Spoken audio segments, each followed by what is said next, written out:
Welcome to Mallu ക്യൂളർ. അങ്ങനെ നമ്മൾ Copa del Rey ചാമ്പ്യന്മാരായി. വല്ലാത്തൊരു രാത്രി, ഒരു പ്രോപ്പർ എൽ ക്ലാസിക്കോ, കൂടെ എക്സ്ട്രാ ടൈമിലൊരു വിന്നർ, ഫ്ലിക്കിൻ്റെ അറിയില്ല ഫസ്റ്റത്തെ ട്രോഫീൻ്റെ അമ്മോ മതി. പീക്ക് ലെവൽ സാറ്റിസ്ഫാക്ഷൻ എന്നൊക്കെ പറഞ്ഞു കഴിഞ്ഞാൽ ഇതാണ് പീക്ക് ലെവൽ സാറ്റിസ്ഫാക്ഷൻ. അപ്പോൾ നമ്മൾ ആദ്യം മാച്ചിനെ കുറിച്ച് പറയുകയാണെങ്കിൽ എന്താ പറയുക, ഒരുപാട് സംഭവബഹുലങ്ങളായിട്ടുള്ള കാര്യങ്ങൾ നടന്നിട്ടുള്ള ഒരു മാച്ചാണ്. കോൺട്രവേഴ്സീസ് ഉണ്ട്, നല്ല ഗോളുകളുണ്ട്, പെഡ്രി വരെ ഗോൾ അടിച്ചു, ആൻഡ് ഫൈനലി ഒരു വിന്നർ. അപ്പോൾ നമുക്ക് മാച്ചിനെ കുറിച്ച് ജസ്റ്റ് ഒന്ന് സംസാരിക്കാം, കുറച്ച് കാര്യങ്ങൾ സംസാരിക്കാം, അല്ലെങ്കിൽ ഉറക്കം വന്ന് കണ്ണ് തൂങ്ങുന്നുണ്ട്, 5 മണി കഴിഞ്ഞപ്പോൾ. ഓക്കെ, അപ്പോൾ മാച്ചിലേക്ക് വരികയാണെങ്കിൽ ബാഴ്സൻ്റെ സ്റ്റാർട്ടിംഗ് 11 എന്ന് പറഞ്ഞാൽ ജെറാർഡ് മാർട്ടിൻ ഉണ്ട്. ബാക്കിയൊക്കെ നമ്മൾ കാണുന്ന പോലെ തന്നെ ഓൾമോസ്റ്റ് സ്റ്റാർട്ട് ചെയ്യുന്നുണ്ട്. ഫെറാനാണ് സ്റ്റാർട്ട് ചെയ്യുന്നതെന്ന് അറിയാം. ലെവ അവൈലബിൾ അല്ല, ബാൾഡെ അവൈലബിൾ അല്ല, അതാണ്. പിന്നെ റയലിൻ്റെ സ്റ്റാർട്ടിംഗ് ലെവലിലേക്ക് നോക്കുന്ന സമയത്ത് അവരൊരു 4-4-2 സ്റ്റാർട്ട് ചെയ്യുന്നത്.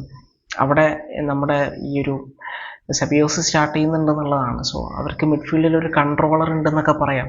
പക്ഷേ മാച്ചിലേക്ക് വരുന്ന സമയത്ത് ഫസ്റ്റ് ഗോൾ അടിക്കുന്നവരെ നമ്മുടെ ഡോമിനേഷൻ ആയിരുന്നു. ഡോമിനേഷൻ എന്ന് പറഞ്ഞു കഴിഞ്ഞാൽ നമ്മൾ ഗോൾ സ്കോർ ചെയ്തിട്ടില്ല എന്നേ ഉള്ളൂ. റയലിനെ നമ്മൾ കംപ്ലീറ്റ്ലി ഔട്ട് പ്ലേ ചെയ്യുന്നുണ്ട്, നമ്മൾ ചാൻസസ് ക്രിയേറ്റ് ചെയ്യുന്നുണ്ട്. പക്ഷേ നമുക്കൊരു ഗോൾ മാത്രമേ സ്കോർ ചെയ്യാൻ വേണ്ടി കഴിഞ്ഞിട്ടുണ്ടായിരുന്നുള്ളൂ. ആ ഗോൾ എന്ന് പറഞ്ഞാൽ പെഡ്രിൻ്റെ കാലം നിന്നാണ് വരുന്നത്. ആ ഗോളിനെ കുറിച്ചൊക്കെ നമ്മൾ പറയണം. കാരണം ബെല്ലിംഗ്ഹാം അവിടെ ബോൾ എടുത്ത് ഫ്രണ്ടിലോട്ട് വരുന്നു, ഒരു ത്രൂ ബോൾ കൊടുക്കാൻ വേണ്ടി ശ്രമിക്കുന്നു. വളരെ മനോഹരമായിട്ട് ആ ബോൾ കുബാർസി ഇൻ്റർസെപ്റ്റ് ചെയ്തിട്ടാണ് പെഡ്രിക്ക് കൊടുക്കുന്നത്. കുബാർസി ഇൻ്റർസെപ്ഷൻ നടത്തിയിട്ട് എനിക്കൊന്ന് ഡയറക്റ്റ് പെഡ്രി കൊടുക്കുകയാണെന്ന് അറിയില്ല. എനിവേ ആ ഇൻ്റർസെപ്ഷനിലൂടെയാണ് ബോൾ പെഡ്രിയിലേക്ക് എത്തുന്നത്. പെഡ്രിൻ്റെ ഒരു ലോങ് ബോൾ, ഒരു കിഡിലാണ് റിലീസായിരുന്നത് യമാലിലേക്ക്. യമാല് ബോൾ എടുത്ത് ട്രിബിൾ ചെയ്ത് ബോക്സിലോട്ട് കയറിയിട്ട് ഓപ്ഷൻസിന് വേണ്ടി നോക്കുന്നു. യമാലിന് വേണ്ടിയിട്ട് ഈ ബോൾ റിലീസ് ചെയ്ത് പെഡ്രി അപ്പോഴേക്കും റൺ ചെയ്തിട്ട് ബോക്സിന് തൊട്ട് പുറത്തേക്ക് എത്തുകയാണ്. ബോൾ കൃത്യമായിട്ട് യമാല് റിലീസ് ചെയ്യുന്നു. പെഡ്രിൻ്റെ ബാങ്ങർ, കിഡിലം ബാങ്ങർ, അതാണ് നമ്മുടെ ഫസ്റ്റ് ഗോൾ എന്ന് പറയുന്നത്. കിഡിലം ബാങ്ങർ ആയിരുന്നു. പെഡ്രിൻ്റെ ഇതുവരെയുള്ള കരിയറിലെ ബെസ്റ്റ് ഗോൾ നമുക്ക് നിസ്സംശയം പറയാം. അങ്ങനത്തെ ഒരു ഗോൾ അടിച്ച് നമ്മൾ ലീഡ് എടുത്തു. ആ ഒരു ലീഡ് എടുത്തതിന് ശേഷം റയൽ മോശമായിരുന്നെങ്കിൽ പോലും അവർക്കൊരു കുറച്ചൊക്കെ ഒരു ക്ലച്ച് ആ ഫസ്റ്റ് ഹാഫ് തന്നെ കിട്ടുന്നുണ്ട്. അവർക്ക് 1-2 ഷോട്ടൊക്കെ അടിക്കാനേ പറ്റുന്നുള്ളൂ. പക്ഷേ ആ ഗോളിന് ശേഷം അവർ കുറച്ചുകൂടി ഉണർന്ന് കളിക്കുന്നുണ്ട് എന്ന് നമുക്ക് പറയാം, എസ്പെഷ്യലി ബെല്ലിംഗ്ഹാമിൻ്റെ കാര്യമൊക്കെ പറയുന്ന സമയത്ത്. അങ്ങനെ ഫസ്റ്റ് ഹാഫ് അവസാനിച്ചപ്പോൾ റയലിനെ സംബന്ധിച്ചിടത്തോളം പോസിറ്റീവായിട്ടുണ്ടായിരുന്ന കാര്യം ഒരു ഗോളെ കൺസിഡർ ചെയ്തിട്ടുള്ളൂ എന്നുള്ളതാണ് ശരിക്കും. കാരണം അവരുടെ ലെഫ്റ്റ് സൈഡിലും റൈറ്റ് സൈഡിലൊക്കെ നമുക്ക് ഒരുപാട് സ്പേസ് ഉണ്ടായിരുന്നു. എസ്പെഷ്യലി ലെഫ്റ്റ് സൈഡിൽ, അതായത് നമ്മുടെ ലെഫ്റ്റ് സൈഡിൽ, നമ്മുടെ ജെറാർഡ് മാർട്ടിനൊക്കെ കളിക്കുന്ന സൈഡിൽ ഒരുപാട് സ്പേസ് ഉണ്ടായിരുന്നു. പക്ഷേ യൂട്ടിലൈസ് ചെയ്യാൻ ആളില്ല. ഈ ജെറാർഡ് മാർട്ടിൻ സത്യം പറഞ്ഞാൽ ഭയങ്കര മോശമായിരുന്നു. ആളുടെ ഒരു പ്രോപ്പർ പാസ് വന്നാൽ മതി, നമുക്ക് ആ ഡിഫൻസ് അങ്ങോട്ട് പൊട്ടിച്ച് ഗോൾ അടിക്കായിരുന്നു. അറിയാലോ, ബോൾ കിട്ടിക്കഴിഞ്ഞാൽ ഫെറാൻ അടിക്കും, പക്ഷെ ബോൾ കിട്ടുന്നില്ല പലപ്പോഴും. കിട്ടുന്ന സമയത്ത് ഫെറാൻ എന്തൊക്കെ കാണിക്കുകയും ചെയ്തു. സോ അവിടെ നമുക്ക് ജെറാർഡ് മാർട്ടിൻ പോരാ, അവിടെ ഹെക്ടർ ഫോർട്ടെങ്കിലും വേണം ലെഫ്റ്റ് ബാക്ക് ആയിട്ട്. അവിടെ നമുക്ക് ഒരുപാട് ഓപ്പർച്യൂണിറ്റീസ്, ഇൻ കേസ് ബാൾഡയും ലെവൻഡോസ്കിയും സ്റ്റാർട്ട് ചെയ്തിരുന്നെങ്കിൽ ഫസ്റ്റ് ഹാഫിൽ തന്നെ നമ്മൾ 3 ഗോളെങ്കിലും അടിച്ചേനെ സീരിയസ്ലി. കാരണം അത്ര സ്പേസ്, ഞാൻ ഈ പറഞ്ഞ കാര്യത്തിനോട് റയൽ ഫാൻസിന് പോലും വിയോജിപ്പുണ്ടായിരിക്കില്ല. കാരണം അത്രയും സ്പേസാണ് റയൽ ചുമ്മാ നമുക്ക് ഫ്രീ ആയിട്ട് അങ്ങോട്ട് ഉണ്ടാക്കി തന്നത്. പക്ഷെ നമുക്കത് ക്യാപിറ്റലൈസ് ചെയ്യാൻ പറ്റിയില്ല എന്നുള്ളതാണ്. സെക്കൻഡ് ഹാഫിലേക്ക് എത്തുന്ന സമയത്ത് രാജമോൻ വരുന്നുണ്ട്. അതാണ് റയലിൻ്റെ സൈഡിലുള്ള ഒരു മാറ്റം എന്ന് പറയുന്നത്. ആളുടെ ഫിറ്റ്നസ് ഇഷ്യൂ ഒക്കെ കാരണമാണ് സ്റ്റാർട്ട് ചെയ്യേണ്ടിയിരുന്നത്. സെക്കൻഡ് ഹാഫിലേക്ക് വരുന്ന സമയത്ത് ആൾ ഇറങ്ങുന്നു. നേരത്തും കാലത്തും അവർ റോഡ്രിഗോനെ ഒഴിവാക്കുന്നുണ്ട്. പിന്നെ റയൽ സൂപ്പർ കളിയായിരുന്നു സെക്കൻഡ് ഹാഫിൽ എന്നൊക്കെ പറഞ്ഞു കഴിഞ്ഞാൽ. ബെറ്റർ സൈഡ് ശരിക്കും പറഞ്ഞാൽ റയലായിരുന്നു. അവർ ആ ഇൻറ്റൻസിറ്റി തിരിച്ചെടുത്തു. അവർ ഫിസിക്കൽ ബാറ്റിൽ വിൻ ചെയ്യാൻ വേണ്ടി തുടങ്ങി. മിഡ്ഫീൽഡിൽ എല്ലാ ഡ്യുവൽസും അവർ വിൻ ചെയ്യാൻ വേണ്ടി തുടങ്ങി. അങ്ങനെ റയൽ കയ്യിലേക്ക് എടുത്തു മാച്ച്.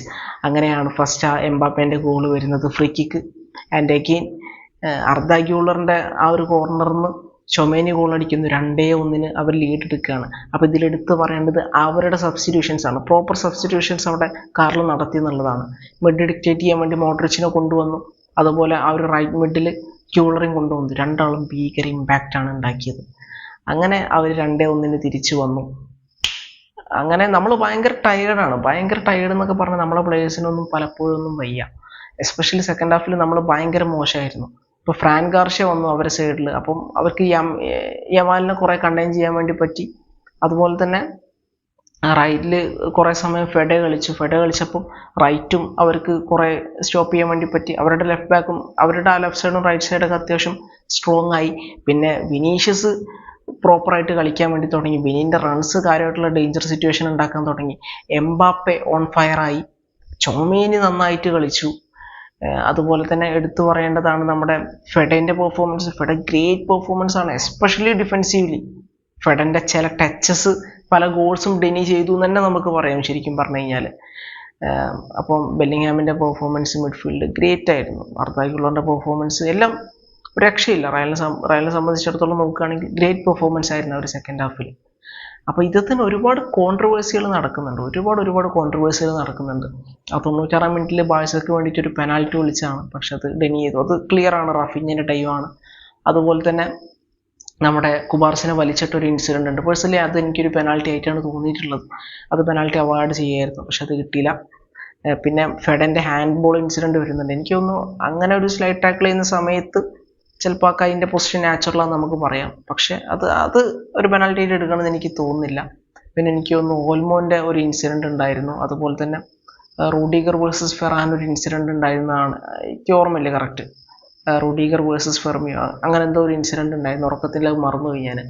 ഓക്കെ, അപ്പം അത്തരത്തിലുള്ള ഒരുപാട് കോൺട്രവേഴ്സ്യൽ ഇൻസിഡൻറ്റ്സ് ഉണ്ടായിട്ടുണ്ട്. പക്ഷെ അവിടെ പെനാൽറ്റി ഒന്നും അവാർഡ് ചെയ്യുന്നതായിട്ട് കണ്ടിട്ടില്ല. എനിവേ ദാറ്റ്സ് ഓക്കെ, നമ്മൾ കപ്പടിച്ചു. ഒരുപാട് കോൺട്രവേഴ്സിക്ക് ശേഷമാണ് ഈ മാച്ച് നടന്നത്. RMTV എന്താ പറയുക, റഫറിമാർക്കെതിരെ ക്ലിപ്സ് ഇറക്കുന്നു, റഫറിമാർ പരസ്യമായിട്ട് വന്ന് പ്രതികരിക്കുന്നു, പിന്നീട് റയൽ മാഡ്രിഡ് ഇവരുടെ അപ്പോളജി ചോദിക്കുന്നു. ഇതൊക്കെ നടന്നു. ഇതിൻ്റെയൊക്കെ നടുവിലാണ് ഈ ഒരു മാച്ച് നടന്നിട്ടുള്ളത്. അങ്ങനെ നമ്മൾ കപ്പടിച്ചു. അത് തന്നെയാണ് ഏറ്റവും വലിയ കാര്യം. അങ്ങനെ ആ 90 മിനിറ്റ് കഴിഞ്ഞ് മാച്ച് ഇഞ്ചുറി ടൈമിലേക്ക് പോകുന്ന സമയത്ത് രണ്ട് ടീമിലെ പ്ലെയേഴ്സും ചത്ത് പണ്ടാറടങ്ങിയിട്ടുണ്ട്. വല്ലാണ്ട് ടയേർഡായിട്ടുണ്ട്. നമ്മൾ അവസാനം പെഡ്രിനെ വരെ പിൻവലിക്കേണ്ട ഒരു അവസ്ഥയിലേക്ക് എത്തി. കാരണം നമുക്ക് UCL കളിക്കാനുള്ളതാണ്, ഇത് കഴിഞ്ഞിട്ട് എനർജി വേണം. അപ്പോൾ പെഡ്രിനെ പിൻവലിച്ചു. ബാക്കി എല്ലാവരും ഒരുവിധം ആൾക്കാരൊക്കെ അവിടെ ഉണ്ട്. നമ്മൾ അറാഹോനെ കൊണ്ടുവരുന്നുണ്ട്. അറാഹോൻ്റെ കുറച്ച് ക്രൂഷ്യലായിട്ടുള്ള ഇൻ്റർസെപ്ഷൻസ് നമ്മൾ കണ്ടതാണ് മാച്ചിൽ. ഗ്രേറ്റ് പെർഫോമൻസ് ആൾക്ക് നടത്താൻ വേണ്ടി പറ്റി. നമ്മൾ ലെഫ്റ്റ് ബാക്കിലേക്ക് നമ്മുടെ ഇനിഗോ മാർട്ടിനസിനെ അങ്ങോട്ട് ഷിഫ്റ്റ് ചെയ്യുന്നുണ്ട്. അതൊക്കെ നമ്മൾ ചെയ്യുന്നുണ്ട്. ആൻഡ് ഫൈനലി നമ്മുടെ വിന്നർ ഗോൾ അടിക്കുന്നത് ആരാണ്? കൂണ്ടയാണ്. കൂണ്ടയ്ക്ക് ആ ബോൾ കൊടുക്കുന്നത് മോഡ്രിച്ചാണ്. മോഡ്രിച്ചിൻ്റെ ഒരു മിസ് പാസ്സാണ്. അപ്പോൾ അത് കൂണ്ട ഫയർ ചെയ്തു, ബോക്സിന് പുറത്തുനിന്ന് ഫയർ ചെയ്ത് ഫിനിഷ്ഡ്. തിബോട്ട് കോർട്ടുവൻ അവിടെ ഫിനിഷ് ചെയ്യാൻ വേണ്ടി നമുക്ക് കഴിഞ്ഞു. അങ്ങനെ 3-2 ലീഡ് നമ്മൾ എടുത്തു. ആ ലീഡിൽ പിടിച്ച് നമ്മൾ മാച്ച് ജയിച്ചു. ലാസ്റ്റ് മിനിറ്റിലേക്ക് എത്തുന്ന സമയത്തും അവിടെ ഒരു പെനാൽറ്റി സംഭവങ്ങൾ, അതായത് ഒരു പെനാൽറ്റി വിളിക്കുന്ന ഒരവസ്ഥയിലേക്ക് എത്തി. പക്ഷെ അത് ഓഫ് സൈഡ് ആയിരുന്നു.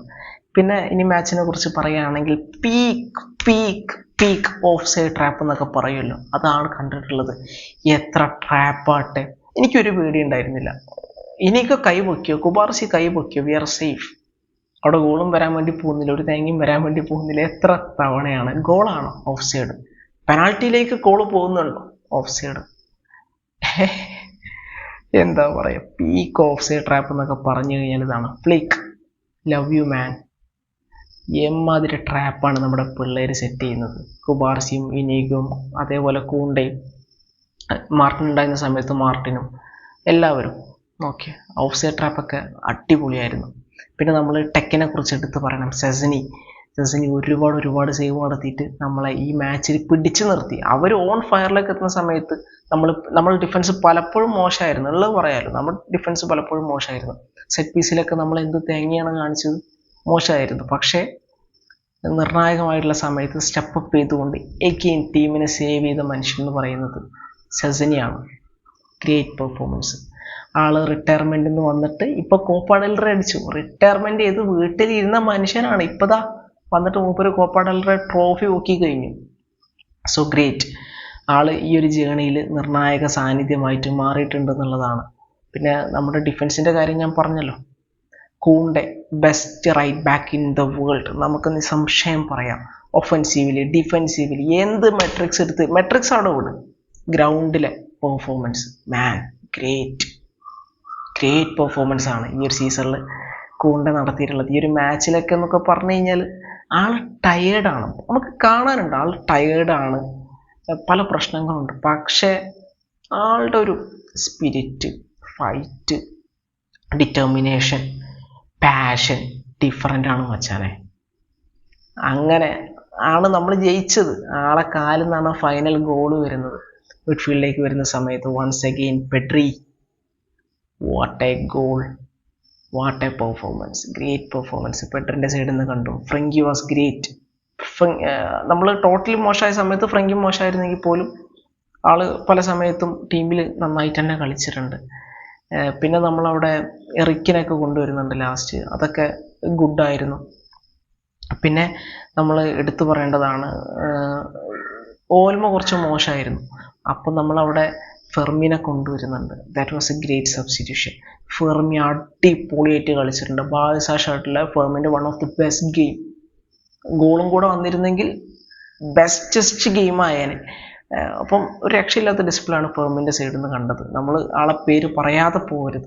ഈ ഒരു വിജയത്തിൽ എന്താ പറയുക, മറ്റേത് പ്ലെയറിനെ പോലെ ക്രെഡിറ്റ് അർഹിക്കുന്ന ഒരു പ്ലെയറാണ് ഫെർമി. കാരണം ആ 10-ൽ നിന്നിട്ട് കളി നിയന്ത്രിക്കുക എന്ന് പറഞ്ഞാൽ റയലിൻ്റെ ആ ഒരു മിഡ്ഫീൽഡിനെതിരെ, അതും സെക്കൻഡ് ഹാഫിൽ റയൽ ഓണായി നിൽക്കുന്ന സമയത്ത് അത് ഡിഫിക്കൽട്ടാണ്. പക്ഷെ അത് ഫെർമി ചെയ്തു. അതും അതിൻ്റെ ഒരു ഫൈനസ്റ്റ് രൂപത്തിൽ ഫെർമി ചെയ്തു. ആൾ സ്കോർ ഷീറ്റിൽ വന്നില്ല എന്നുള്ളൂ. സൂപ്പറായിട്ട് കളിച്ചിട്ടുണ്ട് ഫെർമി. അതാണ്. പിന്നെ യമാൽ തകർത്താടി പാണ്ടാറടക്കിയിട്ടുണ്ട്. 2 അസിസ്റ്റാണ് യമാൽ കൊടുത്തത്. ഫസ്റ്റത്തെ അസിസ്റ്റ് എന്ന് പറഞ്ഞു കഴിഞ്ഞാൽ അത് പെഡ്രിക്ക് കൊടുത്ത അസിസ്റ്റ്. പിന്നത്തെ അസിസ്റ്റ് ആർക്ക് കൊടുത്ത അസിസ്റ്റാണ്? പിന്നത്തെ അസിസ്റ്റ് എന്ന് പറഞ്ഞു കഴിഞ്ഞാൽ അത് കൊടുത്തത് ഫെറാൻ ടോറസിന്. ഫെറാൻ അവിടെ ഒരു ഗോൾ അടിക്കുന്നുണ്ട്. അത് കിടുക്കാച്ചി ഗോളായിരുന്നു, കിടുക്കാച്ചി സാധനമായിരുന്നു. അതായത് ലമിൻ്റെ ആ ഒരു ലോങ് ബോള് അത് ഫെറാൻ കൃത്യമായിട്ട് ട്രാക്ക് ചെയ്യുന്നു. അവിടെ ഒരു ജഡ്ജ്മെൻ്റൽ എറർ നമ്മുടെ കോർട്ടുകൾക്ക് സംഭവിക്കുന്നുണ്ട്. അത് മുതലെടുത്തുകൊണ്ട് അത് ഫെറാൻ ഗോൾ അടിക്കുന്നു. അപ്പം അങ്ങനെ ഒരു സംഭവം അവിടെ സംഭവിച്ചിട്ടുണ്ട്. ഞാൻ പറയാൻ വിട്ടുപോയതാണ് ആ ഒരു ഉറക്കത്തിൻ്റെ ഇതിൽ. ഓക്കെ, അപ്പം അതാണ്, ഫെറാന് ഗോൾ അടിക്കാൻ വേണ്ടി കഴിഞ്ഞു. 2 അസിസ്റ്റ് യമാലിന് കൊടുക്കാൻ വേണ്ടി കഴിഞ്ഞു. പിന്നെ റഫീഞ്ഞയാണ് നിരാശപ്പെടുത്തി കളഞ്ഞത്. കിട്ടിയ ചാൻസസ് ആൾ ഈസിലി മിസ്സാക്കി. ആൾ ആവശ്യത്തിന് ട്രാക്ക് ബാക്ക് ചെയ്തില്ല. അങ്ങനെ കുറേ പ്രശ്നങ്ങളുണ്ടായിരുന്നു. പക്ഷേ ഫൈനലി നമ്മൾ കപ്പടിച്ചു. ഏറ്റവും കൂടുതൽ നന്ദി പറയേണ്ടത് ഹാൻസി ഫ്ലിക്ക് എന്ന് പറയുന്ന മനുഷ്യനാണ്. ആളാണ് നമ്മളെ എഗെയിൻ സ്വപ്നം കാണാൻ പഠിപ്പിക്കുന്ന ഒരാളെന്നുള്ളത്. ഒരു രക്ഷയില്ലാത്ത മാനേജറാണ്. ആളുടെ ടാക്ടിക്സ് ആണെങ്കിലും ആൾ ടീമിൽ ഇൻജെക്ട് ചെയ്തിട്ടുള്ള എനർജി ആണെങ്കിലും പ്ലെയേഴ്സിൻ്റെ അടുത്ത് നിന്ന് പുറത്ത് കൊണ്ടുവന്നിട്ടുള്ള ആ ഒരു പാഷനും എന്താ പറയുക, ആ ഒരു വൈബും എല്ലാതും ഡിഫറെൻ്റ് ആണ്. പ്ലെയേഴ്സിനായിട്ടുള്ള ആളുടെ കമ്മ്യൂണിക്കേഷൻ, ആളുടെ ആ ഒരു കണക്ഷൻ എല്ലാം അടിപൊളിയാണ്. Thank you Flick. ഞങ്ങളെ കോപ്പ ഡെൽ റേ ചാമ്പ്യന്മാരാക്കിയതിന്. 4-5 വർഷങ്ങൾക്ക് ശേഷമാണ് നമ്മൾ കോപ്പ ഡെൽ റേ അടിക്കുന്നത്. ഇപ്പോഴും ട്രബിൾ അടിക്കാനുള്ള ജേണിയിൽ നമ്മൾ നിൽക്കുകയാണ്. അപ്പോൾ അതിൽ നോക്കുകയാണെങ്കിൽ ലാലിഗ വേണമെങ്കിൽ നമുക്ക് തൂക്കാം. UCL-ലേക്ക് വരുന്ന സമയത്ത് ഭയങ്കര പ്രശ്നമാണ്. ഇനി നമുക്ക് അടുത്ത മാച്ച് ഇൻ്ററിനോടാണ്. നമ്മുടെ പ്ലേയേഴ്സ് എല്ലാം ടയേർഡാണ്. എന്താവുന്നൊന്നും അറിയില്ല. Anyway let's see. അങ്ങനെ നമ്മൾ കോപ്പ ഡെൽ റേ അടിച്ചു. നമുക്കെന്തായാലും ബാക്കിയുള്ളത് കാത്തിരുന്ന് കാണാം. Okay, thank you.